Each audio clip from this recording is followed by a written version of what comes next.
Radio Al Ansar podcasts. We've come to this particular segment about the rules and regulations of Ihraam, and this will be presented by Mufti Ismaeel Bassa from Al Burhan Institute. Mufti Sahib, we kindly request you to come forward. We now hand you over to Mufti Sahib. Bismillahir Rahmanir Rahim. Nahmaduhu wa nusalli ala rasulihil kareem. Amma ba'd.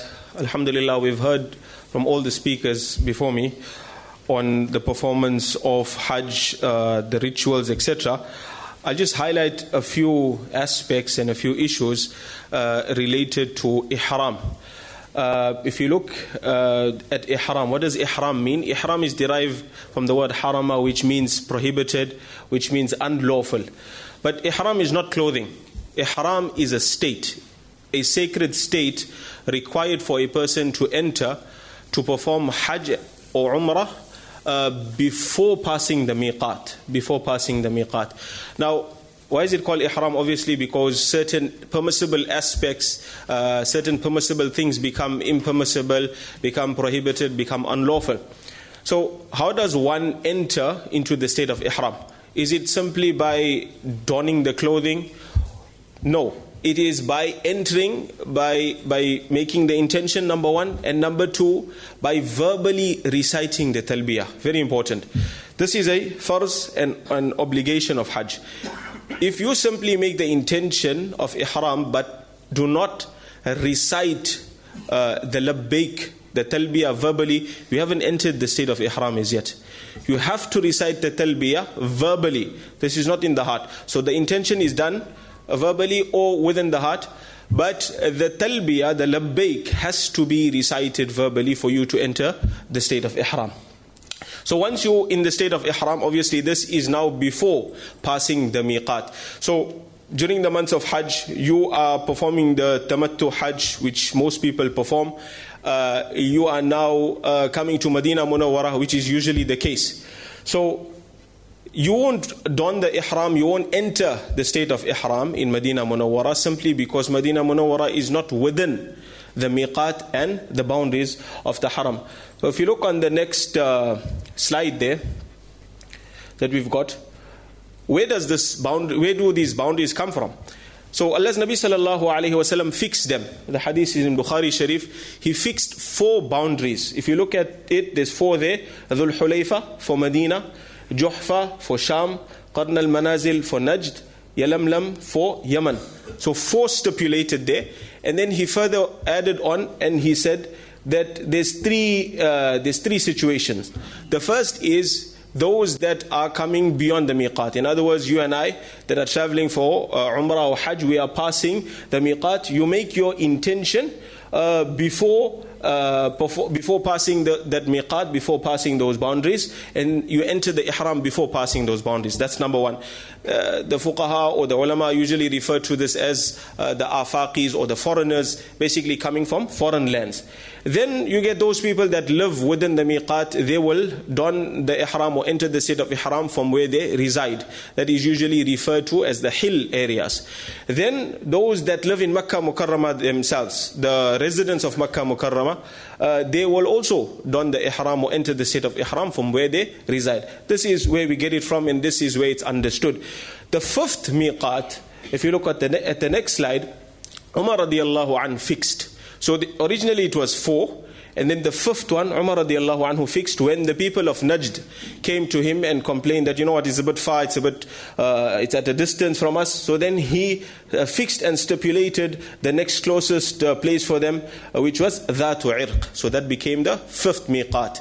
Historically, when the Ka'batullah and Baytullah was built, Ibrahim alayhi salam and Ismail alayhi salam built the Ka'batullah. Jibreel alayhi salam then fixed these miqats or these boundaries for them at that point in time. And then in the era of Nabi sallallahu alayhi wasallam, it was re-established and it was taught to us in this way. So what's important here is that if you are traveling now from Medina Munawwarah to Makkah Mukarramah, then obviously you will don your ihram there at Dhul Hulayfa. Right?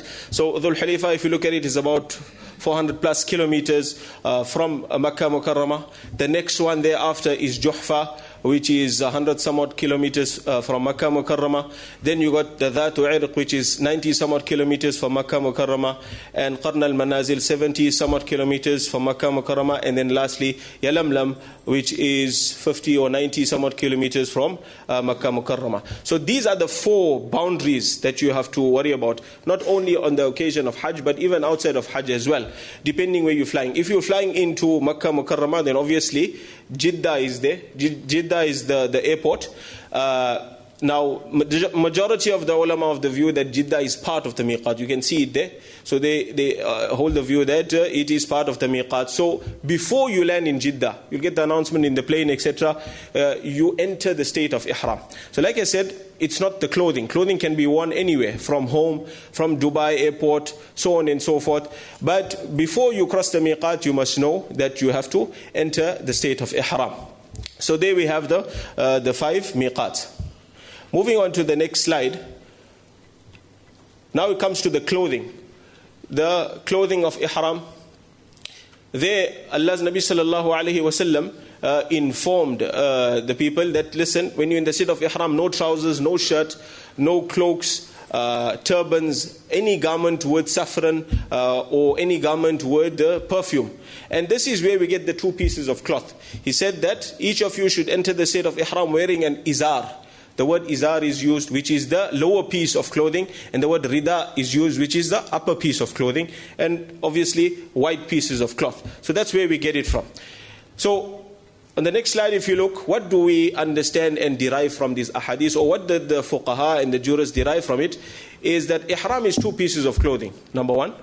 Number 2, no clothing should be worn that fits the shape of the body. Now, you must have heard and read everywhere, no stitched clothing. It's not about it being stitched. It's about it being stitched to fit the shape of the body. That's what it is. Otherwise, your ihram has stitches in it. The footwear, so on and so forth, have stitches in it. It mustn't fit the shape of the body. So, for example, if you're wearing the ihram and now you started to put pins all over your clothing, all over your ihram, and now it started to fit the shape of the body, that becomes an issue. So it's not about it being stitched, it's about it being stitched to the extent that it fits the shape of the body. And then lastly, no type of perfume in the state of Ihram. Before, no problem, wash with soap, so on and so forth. Whilst you're in Ihram, use unscented soaps, unscented everything. If you need to wash your hands, so on and so forth, nothing scented. Moving on, we look at the footwear now. Now, footwear is a big issue. People sending pictures of the sandals all the time, their feet all the time. It becomes an issue. So, again, where does this come from? From the hadith of Allah's Nabi sallallahu alayhi wasallam, where he said that a person obviously first should wear shoes. If he doesn't have shoes, then he should wear leather socks. And in that case, it must be, everything above must be uncovered, and everything below that can be covered. So what is he referring to? He's referring to the Ka'b, the protruding areas of the foot. Now let's look at the protruding. What's the rule here? The rule is no footwear should be worn that covers the Ka'b, the protruding areas of the foot. Now what is this? This refers to the instep, and in the medical term you'll refer to this as the cuneiform, and both ankles. So both the ankles and the instep of the foot. Look at the graph there, or the image there. So you've got the ankle, that must be exposed. You've got the instep, that must be exposed. The part or the area behind the ankle, that must also be exposed. That is the area that is parallel to it.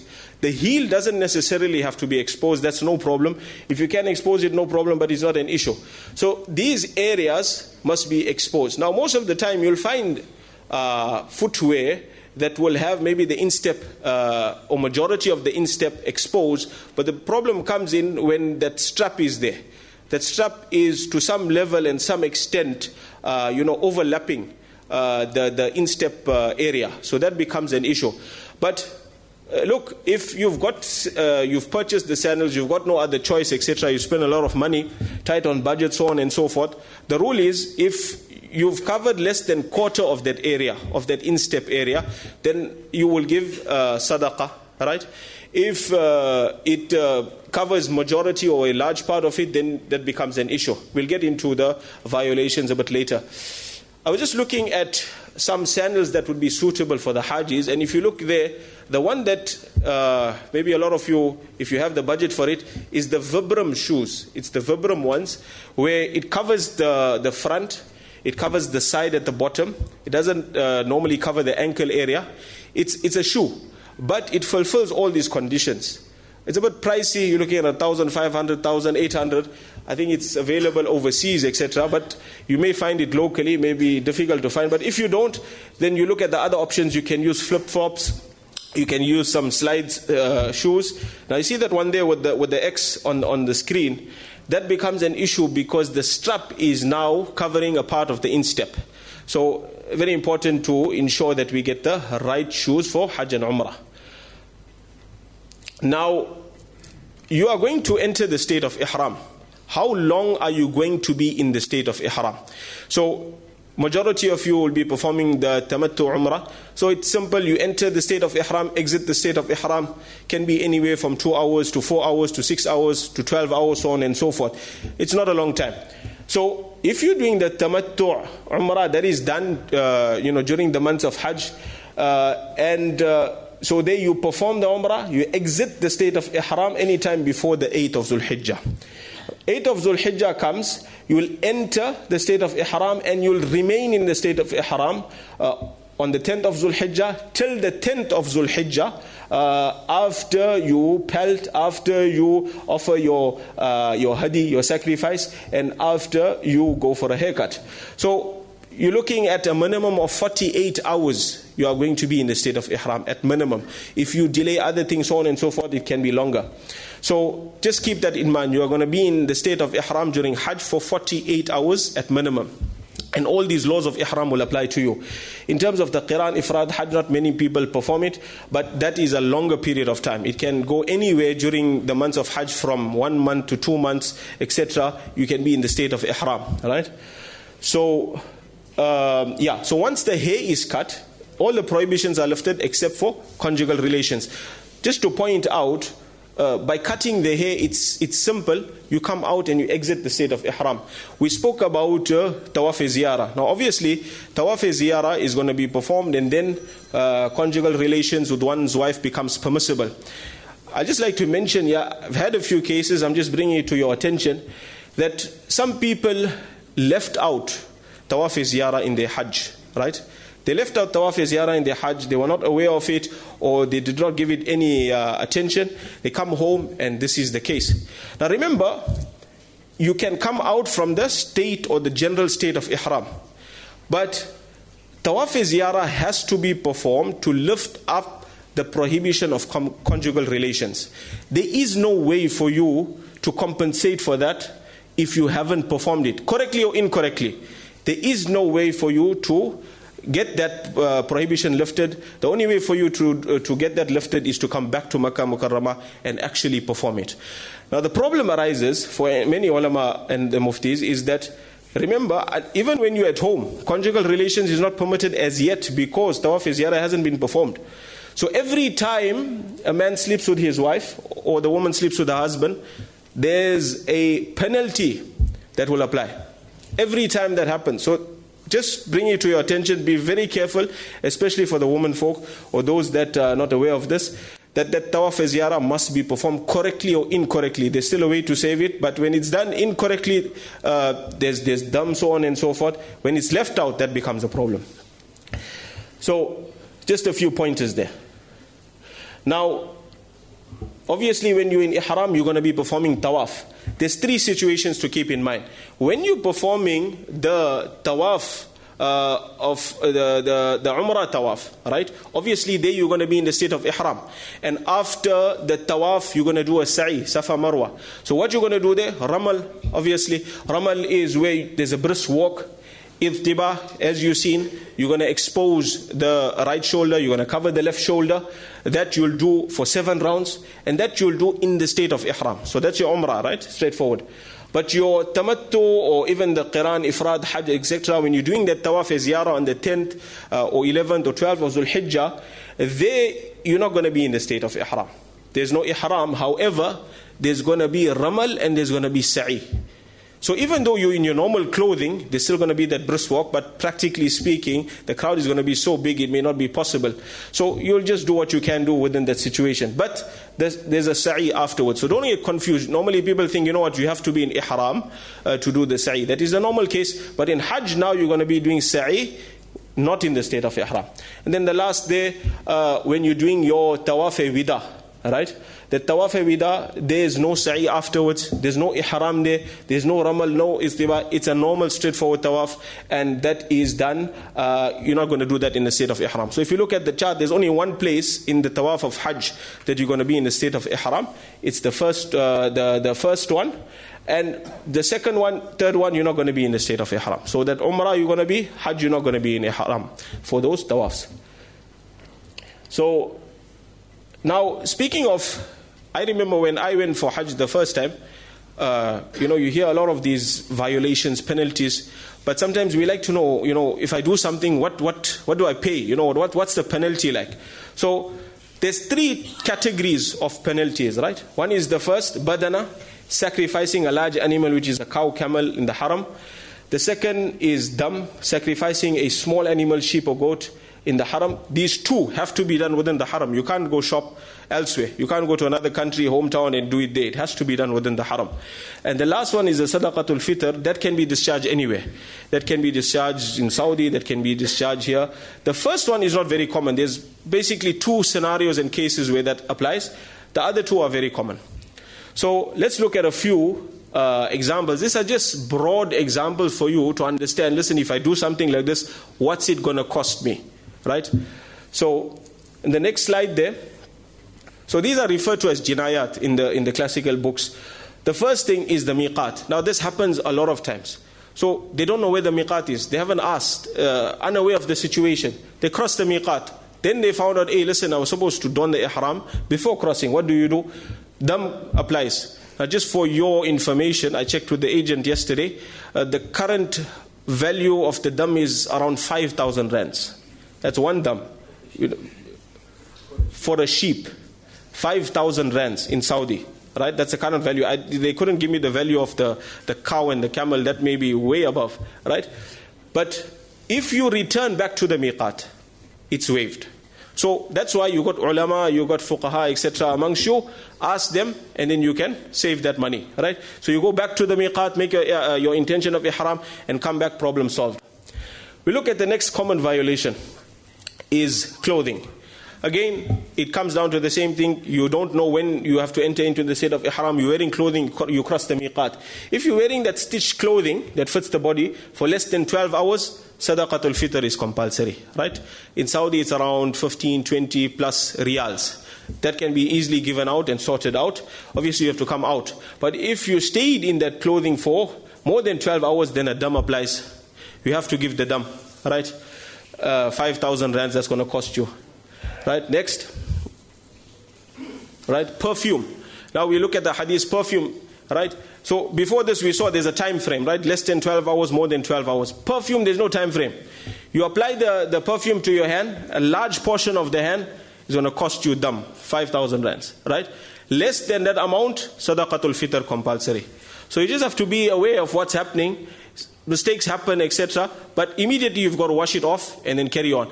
Second time you apply it, another dam will apply. So there can be multiple penalties that will apply. Be very aware of this. Shaving or cutting the hair, quarter or more of the head or armpit, dam is compulsory. Less than quarter of the head or armpit, sadaqatul fitr is compulsory. Alright? So you do something small, you can get away. Something big, it's going to cost you. Right? Mustache also, you shaved, that's sadaqatul fitr. You look at the nails. If you cut the nails off one hand or both hands, or 1 foot or both feet, dam is compulsory. Less than that, you can get away with sadaqatul fitr for every nail that was clipped. Now the reason I'm telling you all this is because this comes up when you're there, not here, when you're there. Maulana, how much do I have to pay? And then you're in a situation. So it's best to familiarize yourself with these penalties before you get there. Intimacy in ihram. Touching, kissing, so on and so forth, dam will apply. With or without emission, dam will apply. If you look at conjugal relations during Hajj, this is a big one. And this has to be kept in mind, right? So 8th of Dhul Hijjah, you entered the state of Ihram, right? You proceeding to Mina, right? Person got back to Azizia, husband and wife, whatever happened. Conjugal relations before Wuquf of Arafah. Arafah didn't even come as yet, right? Hajj is invalid. You didn't even start properly, it's off, right? Qaza of Hajj is compulsory. Although it's still compulsory for you to continue with all the rituals of Hajj, it's still counted out. You got to reapply with sahuk, with your systems, etc., and perform your Hajj again. Conjugal relations after the wuquf, but before shaving the head. So now Mina, you proceeded to Arafah, you're done. You proceeded to Muzdalifah now, right? Muzdalifah or back to Mina, but before shaving your head. Before shaving your head, not after shaving your head, before shaving your head. This is one of the cases where it's going to cost you a lot. A badana, right? That's where the camel comes in, that's where the cow comes in, right? And you may think this is not practical, but when you're there, these situations come up, the ulama are aware of it, right? Conjugal relations after shaving the head and before tawaf ziyarah. So you did everything, you did the pelting, you did the sacrifice, you did everything, but you didn't perform the tawaf ziyarah, and that happens, dam is compulsory. So I'm just giving you the situations to keep you aware. When you're performing tawaf, what is the condition? The condition is purity, tahara. You have to be in a clean state. Now if you perform it in an impure state, without wudu, without ghusl, there's certain penalties that will apply. The thing that you must keep in mind is that this can be saved. As long as you repeat it, no problem, it's waived. But if you don't repeat it, then there's a problem. So if a person performed the tawaf of Umrah, any circuit, right, regardless of the amount, 1, 2, 3, 4, etc., without wudu or without ghusl, dam is compulsory, right? But you don't have to pay, it can be waived. Perform that Umrah, the tawaf again, it falls away, right? Coming to the tawaf ziyarah, all or most, 1, 2, 3, 4, you performed without wudu.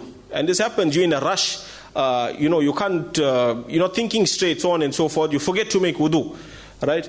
If you do that tawaf ziyarah without wudu, dam is compulsory. Obviously again, repeat it, falls away. If you performed 3 or few of them, 1, 2, 3, without wudu, you'll give sadaqatul fitr, right?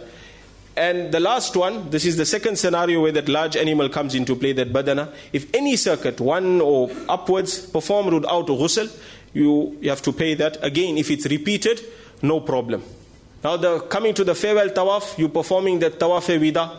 This is a little bit different from the other ones. You performed any rounds, any circuit without wudu, you will give sadaqatul fitr for every circuit performed without wudu. And the tawaf wida and nafal tawaf, any nafal tawaf, that's it, besides your umrah tawaf, besides any other, your hajj tawaf, you perform nafal tawaf without ghusl, dam is compulsory. Again, repeated can be waived. But this is when you're informed. If you're not informed and then you come home later, it becomes an issue. These situations usually apply, you in a rush, you forget to repeat. You just carry on from where you stopped. You don't realize, hey, those 3, those 4 that I performed beforehand, they were not in a pure state. That's where the issue comes about. So that's just to keep you aware. Some common scenarios when you in Ihram can use an umbrella, no problem. It's not directly on the head. It's just a shade over your head. Vaseline, use unscented. One alim, I was just listening yesterday, he says there's 2 things that one should have for a comfortable Hajj. He says one is unscented shaving cream or Vaseline, and the other is comfortable shoes. You got those 2, you're alright for your Hajj.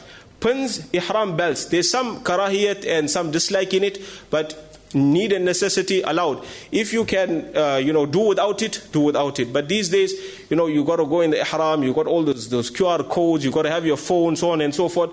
Wear that, no problem. It will also keep the ihram together. Spectacles, bags, shaving cream, all of that will be allowed, permissible, provided that the shaving cream now is unscented. And I think that brings us to the end of this session. Again, if there's any other questions, then you can forward them to the relevant ulama kiram. Jazakumullahu khaira. Subhanallah wa bihamdi. Subhanakallah.